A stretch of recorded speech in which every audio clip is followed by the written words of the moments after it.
광주의 상습 혼잡 지역인 광천 사거리를 관통하는 지하차도 건설 방안이 검토되고 있습니다. 특혜 시비가 변수가 될 것으로 보입니다. 영암 대불산단의 보어터 코리아가 다음 달 공장을 폐쇄하겠다고 발표했습니다. 노조는 일방적 폐업이라고 반발하고 있습니다. 핵에너지에서 벗어나자는 취지에 공감한 시민들이 십시일반 힘을 보탠 태양광 발전소가 준공됐습니다. 최근 발생한 광주 시내버스 기사의 만취 음주 사고는 사고지로 가는 도중이 아닌 실제 운행 중에 이루어진 것으로 드러났습니다. 여러분 안녕하십니까? 광주 도심에서 통행량이 가장 많은 곳 가운데 하나가 광천 사거리입니다. 광주시가 교통 혼잡을 덜겠다며 이곳에 지하차도 건설을 검토하고 있습니다. 신세계 복합시설 때문이라도 더 필요할 것이라는 게 광주시의 입장인데 논란이 예상됩니다. 김철원 기자입니다. 광주 광천 사거리는 하루 통행량이 16만 대에 이르는 광주 최고의 혼잡 지역입니다. 광주시가 이 일대의 혼잡 문제를 개선하기 위한 대책 중 하나로 지하차도 건설을 검토하고 있습니다. 동은고가에서 교원공제회관 건물까지 약 940m 구간을 편도 2차로로 뚫어 교통량을 분산시키겠다는 겁니다. 당초에는 국비사업으로 동은고가에서 광천사거리 구간 440m만 생각했지만 최근 신세계가 특급 호텔과 복합 쇼핑몰을 추진하는 계획이 알려지면서 교원공제회관까지 500m 구간을 더 늘리는 방안을 검토하게 된 겁니다. 광주시 관계자는 동은고가에서 광천사거리 구간은 혼잡도로 개선 사업으로 내년 말쯤 정부 지원을 신청하고 추가되는 구간은 교통 혼잡의 원인을 제공하는 신세계 측이 비용을 부담해 건설할 수도 있을 것이라고 말했습니다. 이와 관련해 윤장현 광주시장은 최근 신세계 복합시설 인허가 문제를 말하면서 지하차도 건설도 검토 중이라고 언급해 1km짜리 지하차도는 실제 추진 가능성이 높아 보이지만 특혜 시비가 커질 수 있다는 점이 변수가 될 것으로 보입니다. MBC 뉴스 김철원입니다. 신문용지를 생산하고 있는 영암 대불산단의 보어터 코리아가 공장 폐쇄를 발표했습니다. 경영난 때문이라는데 노조는 일방적인 폐업이라며 반발하고 있습니다. 신광하 기자입니다. 지난 1995년 영암 대불국가산단 첫 입주 기업으로 들어선 보어터 코리아입니다.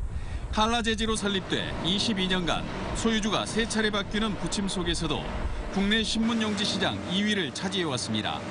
그러나 캐나다 레솔루트사 소속의 외국인 투자기업이 된 지 5년 만에 공장 폐쇄를 추진하고 있습니다. 신문용지 소비량이 지난 2011년 86만 톤에서 지난해는 60만 톤으로 31%나 감소하면서 더 이상 경영 적자를 견디기 어렵다는 설명입니다. 회사 측은 사원들에게 다음 달 8일 이후 공장 가동 중단 등 폐업 일정을 밝혔습니다. 근속 연수와 직급에 따라 4단계로 나눠 평균 임금 16개월분의 폐업 위로금을 제시한 것으로 알려졌습니다. 노조 측은 목포 고용노동지청을 항의 방문하는 등 반발했습니다. 자구 노력을 통해 충분히 공장을 가동할 수 있는데도 일방적으로 폐업을 발표했다고 주장했습니다. 고통분담할 수 있는 준비가 돼 있거든요.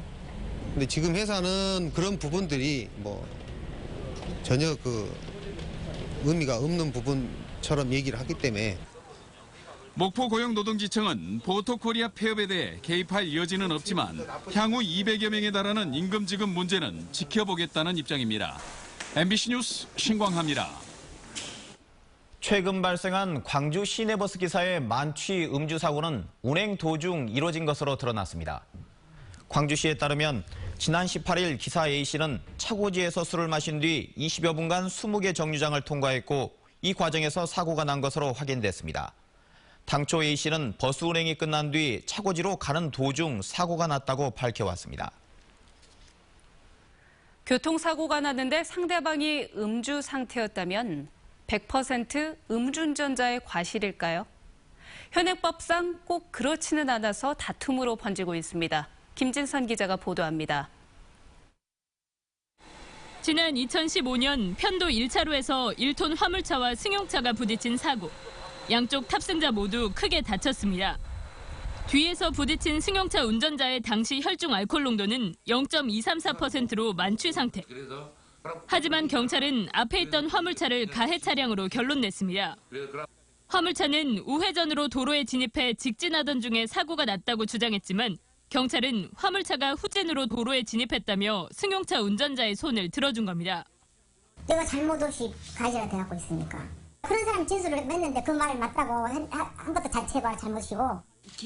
음주운전으로 사람을 다치게 하면 위험치사상 혐의로 중형을 받지만 승용차 운전자는 사고에 대한 과실은 없다며 음주운전에 대한 벌금형만 받았습니다. 경찰은 운전자들의 상반된 주장과는 관계없이 나중에 도로에 진입한 차량이 더 주의해야 하는 도로교통법을 적용한 것이라는 입장입니다. 무면허라든가 음주라든가 이제 이런 부분이 꼭 그 사고하고의 원인을 직접적으로 유발시킨다는 것은 아니죠.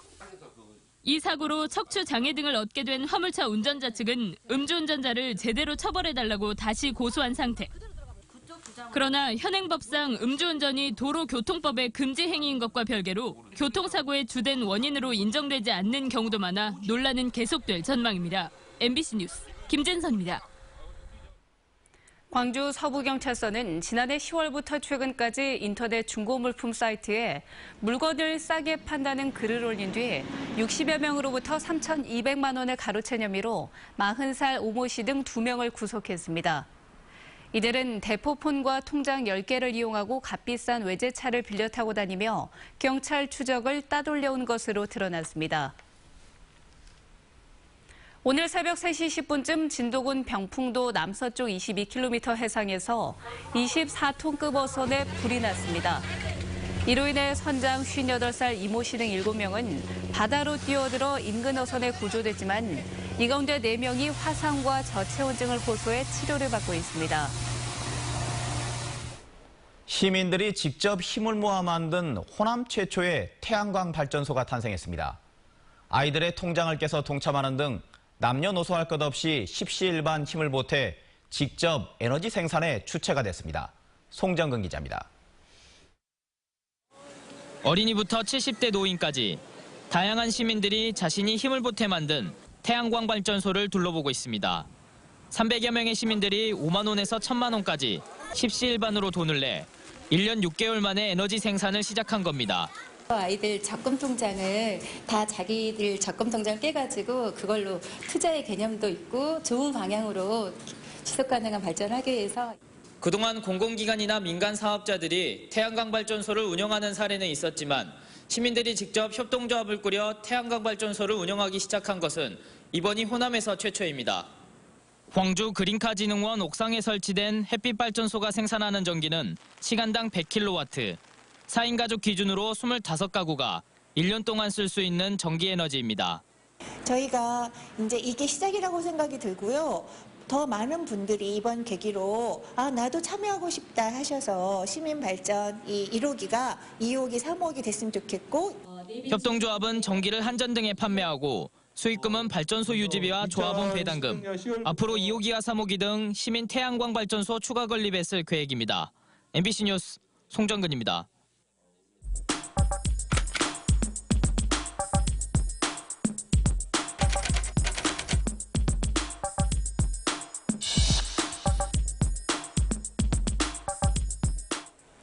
평소에 도서관이나 박물관 등 문화 기반 시설 얼마나 자주 이용하십니까? 방문하려고 해도 집 근처에 없어서 이용에 불편함을 겪었다면 그 이유가 있었습니다. 광주에는 문화 기반 시설은 총 56곳, 공공도서관이 21곳이었고요. 박물관이 10곳, 미술관이 9곳입니다. 전국 17개 시도 가운데 뒤에서 세 번째로요. 문화시설이 적습니다. 전남은 이렇게 180여 곳으로 광주보다는 그나마 사정이 나았습니다. 광주와 전남에 있는 문화시설을 모두 더해도요. 전국에서 차지하는 비율은 10%가 채 되지 않았습니다. 우리나라 문화시설의 3분의 1은 서울과 인천 등 수도권에 몰려 있습니다. 문화를 향유하는 것에도 수도권과 지역의 격차가 심각합니다. 오늘의 검색창이었습니다. 시행 전부터 관심을 모았던 도깨비 책방이 광주에서도 문을 열었습니다. 공연이나 영화 티켓을 책으로 교환해주는 이곳의 첫날 표정을 이미지 뉴스 리포터가 담아왔습니다. 영화관 한쪽 공간에 새 책을 가득 쌓아둔 책방이 들어섰습니다. 전시와 공연, 영화 티켓을 책으로 바꿔주는 도깨비 책방입니다. 문화생활도 즐기고 덤으로 책까지 얻어가는 행사에 참여하기 위해 시민들도 일찍부터 발품을 팔았습니다. 오프라인 책방에서는 1시부터 책을 나누게 되는데요. 미리 소식을 접한 시민들은 이렇게 줄을 서서 기다리기도 했습니다. 영화도 보고 또 내가 보고 싶은 책도 얻을 수 있고 일석이조 일거양득이 아닐까? 이번 달에 돈을 내고 문화 공연을 본 사람들은 누구나 티켓을 책으로 바꿀 수 있는데요. 경영이 어려운 출판사도 돕고 더 많은 사람이 문화생활을 즐기도록 하자는 뜻이 담겨 있습니다. 송인사적인 부도가 나가지고 그로 인해서 출판사들이 영세 출판 경영상에 어려움을 겪게 됐어요. 그래서 그것을 돕고자 해가지고 이것을 시행하게 됐습니다. 광주와 부산, 대전 등 전국 6개 지역에서 이번 주 토요일까지 이어지는 도깨비 책방. 나눔을 기다리는 책은 전국적으로 5만 5천 권이며 광주에서는 하루에 800에서 900권씩 총 3,500권의 책이 나눠집니다. 도깨비 책방이 먼 지역에서는 온라인 사이트를 통해서도 티켓과 책을 교환할 수 있습니다. MBC 뉴스 이미지입니다. 제37주년 5.18 민중항쟁기념행사위원회가 오늘 오전 국립 5.18 민주묘지에서 공식 출범식을 갖고 올해 행사의 기본 방향과 사업 기조를 설명했습니다. 올해 슬로건인 촛불로 있는 5월 다시 타오르는 민주주의는 민주주의를 완성하고 끝나지 않은 과제를 실현해 나간다는 의미를 담고 있습니다. 광주시와 광주 해바라기 아동센터가 제11회 아동 성폭력 추방의 날을 맞아 5.18 기념문화센터 대동홀에서 아동 성폭력 예방극을 공연했습니다. 오늘 행사는 아동 성폭력에 대한 사회적 경각심을 일깨우고 해결 의지를 다짐하자는 뜻에서 개최됐으며 아동 성폭력이 발생할 수 있는 사례나 상황을 중심으로 구성됐습니다. 광주와 전남 사진 기자들이 뉴스의 현장을 담은 보도 사진전을 광주 갤러리 신세계 갤러리에서 열고 있습니다. 현장에 눈빛을 주제로 열린 이번 사진전에는 광주 지역 일간지와 통신사 기자들이 지난 1년 동안 국내외에서 취재한 100여 점의 사진이 전시되어 있습니다. 작년 말부터 전국을 뜨겁게 달군 촛불 집회 현장 기록 사진도 별도 기획전으로 구성돼 선보이고 있습니다. 전기차에 대한 관심과 수요가 늘어나면서 광주시의 전기차 보조금 신청 접수가 조기에 마감됐습니다.